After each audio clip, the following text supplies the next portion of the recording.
Amigos de TV Ciudad, es un gusto reencontrarnos a través de Capital Agropecuario. Este domingo a las 13:38 exactamente comienza el invierno e indudablemente se nota con temperaturas bajo cero. Y si hablamos de invierno, hablamos del mes de junio y el mes del cítrico. La producción de cítricos crecerá un 6,4% en esta zafra respecto a la zafra pasada, unas 20.300 hectáreas y alcanzará a unos 305.703 toneladas. Según estimaciones e indudablemente de la Dirección de Estadísticas Agropecuarias, DIEA del Ministerio de Ganadería, Agricultura y Pesca en base a la encuesta citrícola otoño 2005 realizada durante abril. En el caso de las naranjas, 6,5% por debajo. En mandarina se prevé una producción del 25%, más que en la zafra anterior y la mayor cifra en los últimos 5 años. En limones, 2,8% más que en el año 2014, aunque menor a las producciones del 2013, 2012 y 2011. En pomelo se espera un 82,6% más que en la zafra previa y el mayor valor desde el año 2012. Pero para conocer más sobre este tema entrevistamos al ingeniero agrónomo Federico Montes, asesor citrícola. La encuesta de estimación de DIEA lo que muestra claramente es una recuperación del sector, o sea, ya llegando nuevamente a las 300.000 toneladas, que es el valor histórico que ha tenido la citricultura por este último tiempo, que la habíamos perdido luego de la helada del 2012, o sea, nos llevó unos años recuperarnos. O sea que la primer foto fría, es decir, hemos recuperado los volúmenes tradicionales del sector citrícola. Después hay leves matices ahí que uno podría interpretar, que descendieron un poco la producción de naranjas, pero no es nada significativo. Sí, de pronto es un poco más significativo el crecimiento en mandarinas.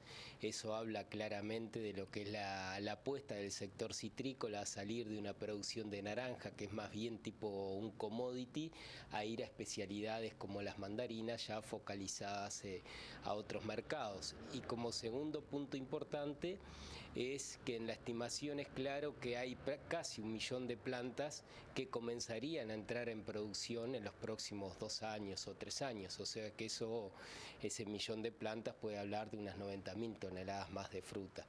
Eso sumado a lo que el sector está proyectando plantar en el eje de en los próximos 4 años de 3 millones de plantas, obviamente habla de una recomposición muy interesante del sector citrícola. ¿Qué pasa con la exportación? Y bueno, justamente yo creo que la exportación, la encuesta refleja un reenfoque de la exportación hacia las mandarinas. La exportación está teniendo muy buen ritmo hasta ahora, climáticamente venimos muy bien, no hemos tenido ningún problema ni de lluvias ni de heladas hasta el momento, se hace que la campaña se esté desarrollando correctamente, con un nivel de demanda en Estados Unidos realmente muy atractivo. La semana pasada llegaron compradores de Estados Unidos y realmente muy conformes con el producto de Uruguay. Se sigue confirmando que el Uruguay en citricultura y en otros rubros de frutícolas, la calidad de nuestra fruta realmente se destaca por su sabor, por su color y es muy bien valorado por el consumidor. Mes de junio, mes de la citricultura, consejos para el consumo de cítricos. Bueno, yo creo que como consejo importante, este es un momento ideal para consumir mandarinas. Hay algún grupo de mandarinas realmente muy sabrosas para un consumo ya sea de mesa o para jugo. Ya las Satsuma están prácticamente terminadas, pero han comenzado lo que son las Nova o Clemenvillas. Las Clemenules están realmente, pero de muy buen sabor, muy recomendables, muy dulces. Y ya comienzan ahora las primeras naranjas de ombligo, que son frutas de mesa. Lo que sí le recomendamos al consumidor que con las naranjas de ombligo no haga jugos, más bien la consuma en fresco, porque ese jugo se puede hacer, pero para tomarlo en el momento, pero después a las horas se torna un poco amargo. Sí, con las mandarinas es ideal hacer jugo o comerla en fresco, así que este tiempo que viene fresco y comienzan los primeros resfríos y eso, bueno, vale la pena considerar en la dieta un buen consumo de cítricos. Vale los consejos del ingeniero Montes entonces en este comienzo del invierno. Vamos a cambiar de tema.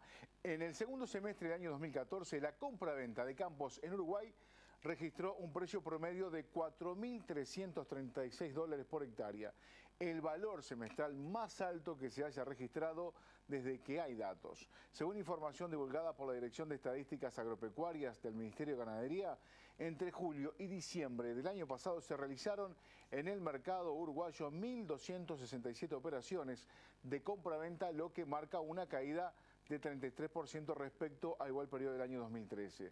Al analizar los datos presentados por DIDEA por precio de venta, puede observarse que el mayor número de operaciones de julio-diciembre 2014 se concentra en el tramo entre 3.000 y 4.000 dólares la hectárea, pero acumulan el 13% las 22.000 hectáreas vendidas.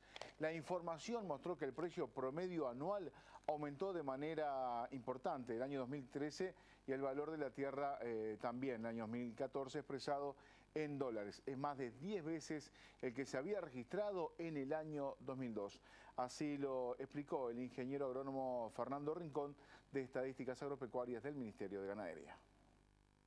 Bien, el valor registrado en el último año 2014 ha sido un valor en el entorno de 2.600 dólares la hectárea a nivel nacional. Eso significa a nivel país y comparado al año 2013 un aumento de prácticamente un 5% con respecto al año anterior. Eso implica que si uno lo ve, que es lo que venía sucediendo en años anteriores, se sigue dando un aumento, por lo menos en este último año, pero a tasas menores. Indudablemente que se ha concentrado, la mayor concentración de área en cuanto a superficie vendida ha estado básicamente en los departamentos de lo que es Río Negro, Durazno y parte del Tacuarembó. O sea, se ha concentrado más en parte de áreas agrícolas y agrícolas ganaderas básicamente. Eso como número grueso. Con respecto a la superficie, lo que ha sucedido en el 2014 ha bajado prácticamente un 50% el área de compraventa, o sea, bajaron los números de ventas y los números de compraventa en cuanto al área. Llegamos a estar en el año 2008 en torno, para tener una idea, en el 1.000.000 y algo de hectáreas vendidas, y hoy pasamos prácticamente que en todo el año 2014 estamos hablando de 200.000 hectáreas vendidas, o sea, ni en el año 2002, de año de crisis, se llegó a valores tan bajos desde el punto de vista del área, ¿no? Con respecto a compraventas, indudablemente los precios se vienen dando mayor en Soriano, estando con un promedio en el entorno de los 6.500 dólares. Y digo promedio, quiere decir que se han alcanzado valores extremos de cerca de 12, 13.000 dólares la hectárea, de campos más chicos, pero siempre hablando de lo que son de las mejores tierras del Uruguay, ubicadas en el litoral oeste del país. Y eso habla claro de lo que tiene que ver por sectores. Sí, por supuesto. A pesar de que el área bajó mucho, los campos vendidos, el área, la agricultura se sigue vendiendo principalmente en Río Negro. Hemos encontrado ventas de campos de arriba de 1.000 hectáreas con índice Cognat arriba de 150 de índice Cognat, o sea, muy buenos campos. Y por supuesto que a nivel país, en lo que es en las zonas de Tacuarembó básicamente y parte de Saltos, más bien campos ganaderos. Pero el área agrícola aún se sigue vendiendo y se sigue buscando esos campos de mayor superficie, que de alguna manera un tema de escala ayuda a lo que es la producción, por lo menos hablando del año 2014.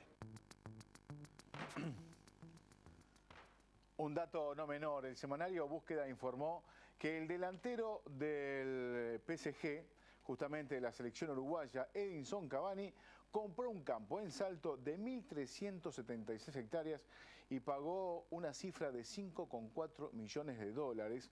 En año 2014 la cantidad de contratos de arrendamiento justamente de tierras bajó 3% respecto al año 2013. Pero el precio promedio por hectárea subió por quinto año consecutivo, en este caso un 4%, según los datos que dio a conocer justamente la Dirección de Estadísticas Agropecuarias del Ministerio de Ganadería, Agricultura y Pesca. Durante el año 2014, la superficie arrendada fue de casi 888.000 hectáreas, siendo similar a la registrada el año anterior. El máximo de superficie arrendada se verificó en 2008 con más de 1 millón de hectáreas, 1.116.000 hectáreas. y Soriano es el departamento más caro, y 33 donde se registra el precio más barato por arrendamiento, datos de los últimos días, según lo informó justamente el ingeniero Fernando Rincón. Siempre aclaro que son arrendamientos, son contratos nuevos y algunas renovaciones. Bueno, básicamente los números gruesos es que hubieron 2.630 contratos de arrendamiento, es decir, eso significó una disminución de cerca de un 3% con respecto al año 2013. En cuanto a la superficie, se arrendaron cerca de 900.000 hectáreas, un área muy similar al año 2013, y por el lado de lo que significa el monto total de las operaciones fue en el entorno de los 154 millones, llevando a un precio promedio por hectárea y por año a nivel nacional de $174. Eso significó un aumento de casi un 4% con respecto al 2013. O sea, en definitiva lo que sucedió en el 2014 fue menor número de contratos de arrendamiento, superficie prácticamente la misma en el año 2013 y un leve aumento del precio promedio a nivel nacional. ¿Cuáles fueron los rubros o el destino de esas chacras? No es sorpresa que prácticamente las chacras con destino a ganadería y agricultura de secano exclusivamente ocupan el 65% del área, y si le agrego además campos agrícolas ganaderos, nos vamos que al 90% de esas 900.000 hectáreas corresponde a esos dos rubros. Por otro lado, lo que es el caso de la agricultura de secano, tuvo $330 en promedio la hectárea, significó una disminución de casi un 5% con respecto al año 2013, y por el lado de la ganadería tuvo un mayor número de contratos y además un aumento de prácticamente un 6% del precio, ubicándose en $80 la hectárea por año para el 2014. Eso con respecto a los rubros. Con respecto a en qué zonas o qué áreas geográficas se movió más el tema de arrendamiento, bueno, arrendamiento fue básicamente en Soriano, siempre es el departamento que más mueve en temas de arrendamiento, Río Negro, también el tema agrícola, y bueno, Durazno nos encontramos con una mayor variación en cuanto a campos agrícolas, ganaderos y algunos forestales. Eso con respecto a lo que es las zonas geográficas que más se movió. Cambiamos también de tema porque más de 200 especialistas y estudiantes participaron en Montevideo de la reunión anual de la Asociación Internacional de Ensayo de Semillas. La finalidad es desarrollar, adoptar y publicar procedimientos normalizados para el muestreo y ensayo de semillas y promover la aplicación uniforme de estos procedimientos para la evaluación de semillas que circulan en el comercio internacional. Daniel Baice, nuevo director ejecutivo del Instituto Nacional de Semillas, se refirió al tema. Esta actividad es muy relevante, quizá no sea de los eventos más populares a nivel agronómico o agropecuario, pero es de sumo interés. Es la reunión anual de la Asociación Internacional de Laboratorios de Semillas. Esta institución a nivel mundial está compuesta por laboratorios que acreditan para poder hacer análisis, y esos análisis de semillas son de validez internacional. Son los que pide Uruguay, por ejemplo, cuando viene semilla importada. Si vienen con un análisis acreditado por esta institución, automáticamente esos análisis se validan en la interna. Lo mismo cuando Uruguay exporta semillas, que ahí es nuestro gran interés, es incrementar el comercio internacional de semillas de Uruguay. La semilla sale certificada con estos análisis y en cualquier lugar del mundo son reconocidos. Entonces, el hecho de traer acá, en este momento, de pronto incluso hasta la cantidad de gente, decimos 200, 250 personas, ahora, son los 250 laboratorios a nivel mundial acreditados para hacer análisis de esto, o sea, en el tema está todo el mundo. Entonces, esa es la gran relevancia, de enorme cantidad de extranjeros, o sea, la inmensa mayoría. Después de la región unos cuantos, y la otra cosa también es que aprovechamos, estas instituciones tienen, por la cantidad y por la tradición, Europa como que lidera mucho el tema, y entonces el hecho de traerlo a esta latitud, metemos los problemas y los asuntos específicos de nuestra región, o sea, metimos temas de viabilidad con técnicas rápidas de análisis, temas de vigor en semillas, metimos los temas soja, el tema de muestreos, o sea, el tema de muestreos a veces es una limitante en el comercio para poder sacar rápido un lote, o los productores a veces están esperando semilla importada y dicen, bueno, ¿por qué no me la entregan? Y están esperando justamente que se muestre. Entonces hubo un taller de 4 días específico para capacitar gente en muestreos de semillas, otro para hacer todo técnicas de laboratorio rápidas para poder llevar a datos de viabilidad o de germinación con técnicas mucho más expeditivas, ¿no?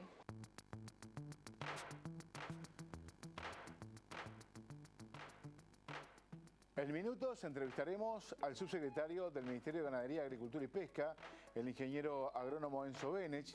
Tema central, emergencia agropecuaria. Ahora hacemos una pausa, volvemos enseguida.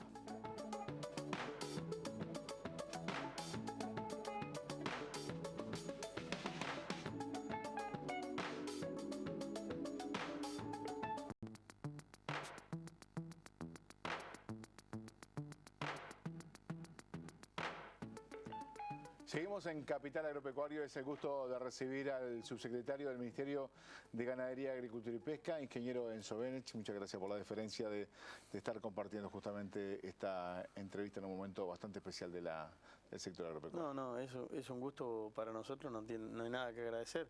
Es parte de nuestro trabajo y el papel del periodismo agropecuario para nosotros es importante, nos permite contarle a la gente qué cosas estamos haciendo desde el Ministerio. Así surgen muchos temas para hablar, pero hoy el tema que nos convoca tiene que ver con esto de la emergencia agropecuaria y lo quería convocar justamente para hablar en un lenguaje no tan agropecuario, sí para que lo entienda la ciudadanía, de qué significa esto de la emergencia agropecuaria que ha copado los títulos de la prensa indudablemente en los últimos meses. Primero se declararon 5 departamentos, 33 Cerro Largo, La Valleja, Rocha, Maldonado, luego se sumaron los departamentos de Florida y Canelones y ahora el departamento de San José. ¿Pero qué es esto de la emergencia agropecuaria?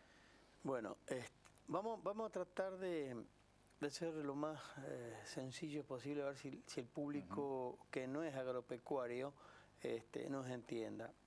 No es sencillo que entienda porque hay que vivir de la actividad agropecuaria, de una actividad a cielo abierto, cuando algunos de los factores de producción, como es la pastura o como es el agua, nos falta. La emergencia agropecuaria, en este caso, y hemos tenido distintas emergencias agropecuarias, estamos hablando aquí de producciones al aire libre, a cielo abierto, donde dependemos del clima. Entonces hay factores que nos ha pasado, heladas, y nos causaron un daño muy fuerte en la citricultura, granizo en las frutales de hoja caduca, exceso de agua en la agricultura intensiva, la horticultura, y en este momento es al revés, es falta de agua en algunos departamentos.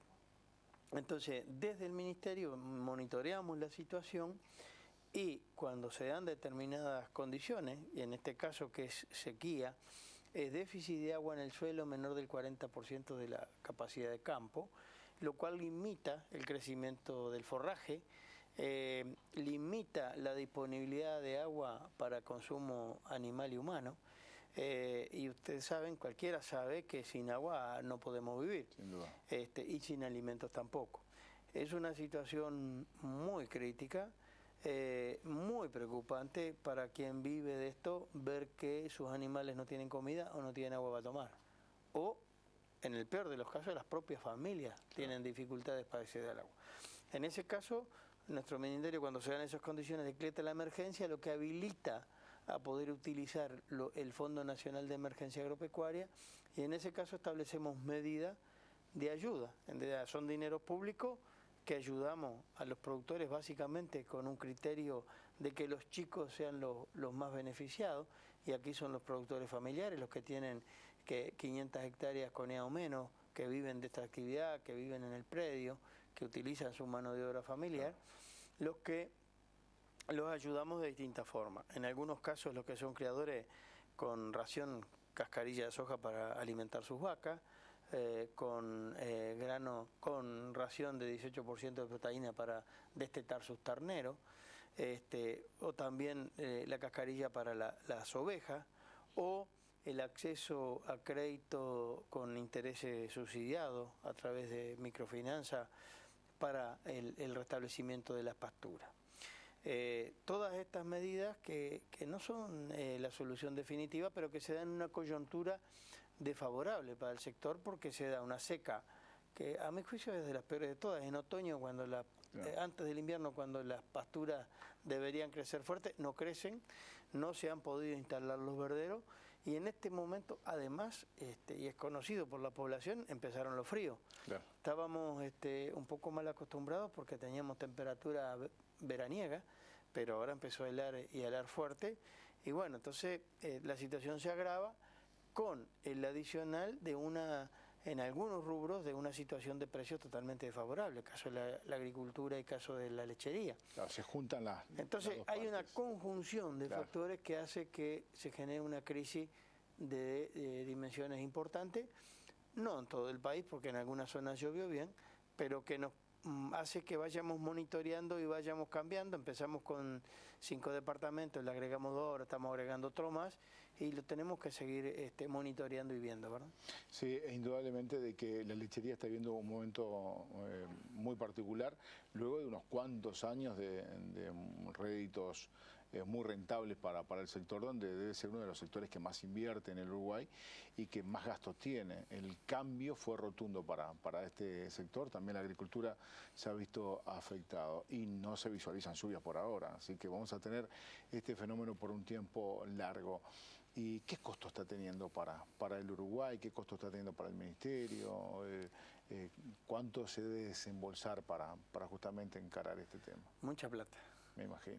Mucha plata y sobre todo preocupante porque tampoco sabemos cuándo termina esto. Claro. Porque el día que llueva tampoco llueve pasto. Sí, eso es un hecho. Cuando cae agua estamos en un periodo de temperatura baja donde el pasto no crece, y bueno, aquí tenemos que seguirlo monitoreando. Por suerte, yo creo que vivimos en un país distinto. Crisis hemos pasado muchas, y yo recuerdo, yo mismo fui productor, que ni siquiera teníamos planes de emergencia o ayuda. Claro. Y los productores saben de crisis y saben de crisis fuerte. Veníamos de un periodo bueno, con fuerte inversión, que eso ha ayudado, porque los productores, los lecheros tenían muchas reservas, pero obviamente se están comiendo sus reservas y todo el mundo se preocupa.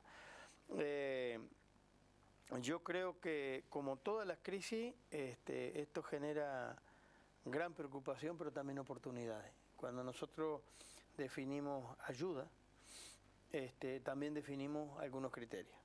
Es así que en situaciones anteriores aprovechamos para impulsar fuertemente el uso de los seguros para granizo en la fruticultura, o los seguros por índices para la horticultura intensiva, o la capacitación de los trabajadores del citrus. En este momento lo estamos haciendo con la ganadería, pidiéndole el ajuste de la carga, pidiéndole la lectura de sus rodeos y la trazabilidad, pidiéndole control de preñez y para que ellos puedan manejar eso de la mejor manera posible. Estamos convencidos que en situaciones difíciles como esta, donde se conjugan precios bajos, problemas ambientales, bueno, no hay otra que seguir trabajando y apostar a la innovación, al conocimiento, a lo que sabemos. Por eso, desde el Ministerio tratamos de ayudar, y que además, dentro de todo lo que genera de preocupación para el sector productor, quede alguna enseñanza, que quede un escenario de conocimiento un poco mejor del que teníamos anteriormente. Eso lo hemos utilizado, yo creo que nos ha ido bien. Esperemos que llueva, que esta crisis no se profundice más, claro, pero que además los que reciben ayuda, que además es ayuda condicionada, porque nosotros dentro de las condiciones le estamos pidiendo a cada productor que recibe que esté al día con los beneficios que recibió en otras ayudas anteriores, y si no, que haga un plan de pago, porque en realidad estamos repartiendo dinero que no es nuestro, es de toda la sociedad, y tenemos la obligación de ser lo más justo posible en ese reparto, ¿no? Una reflexión sobre la importancia del sector agropecuario en nuestro país. Para finalizar, uno está acostumbrado a decir, quienes estamos vinculados de alguna manera al sector agropecuario, que cuando el agro anda bien, el país anda bien y las ciudades están bien. Y muchas veces no existe esa conciencia en las propias ciudades. Yo le puedo tirar un montón de números de lo que significa el ingreso de divisa al país, de las exportaciones, la importancia del agro, de la actividad primaria y de las agroindustrias en el país. Pero me parece que mucho mejor que eso son las vivencias, que no está tan lejana. Claro. En el 2002 tuvimos un problema de aftosa en este país. Eso nos afectó fuertemente a la ganadería, perdimos todos los mercados, y a la lechería. ¿Y quién no se acuerda hoy, los que tienen unos años, de la crisis del 2000? Esa es la importancia del sector agropecuario en nuestro país. Nuestro país vive fuertemente de la actividad agropecuaria y sin despreciar el resto de las actividades. La industria es importante, el turismo es importante, los servicios son importantes, pero nosotros vivimos de producir alimentos y de vendérselo al mundo. Claro. Entonces, cuando este escenario se complica, y lo siente todo en nuestra ciudad. En este momento estamos en un proceso de recesión, porque los precios han cambiado, y eso se va a reflejar ya se está reflejando, claro, no solo en la producción, sino en quienes venden servicios, claro, y se está reflejando en nuestros pueblos y en nuestra ciudad. Ojalá que en la próxima entrevista que hagamos estemos hablando de otro país agropecuario, ¿no?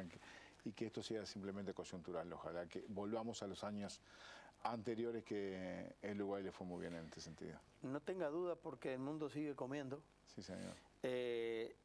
Y estamos en un país agropecuario, pero estamos en un país distinto. Claro. El Uruguay cambió. Y yo creo que este cambio no tiene marcha atrás.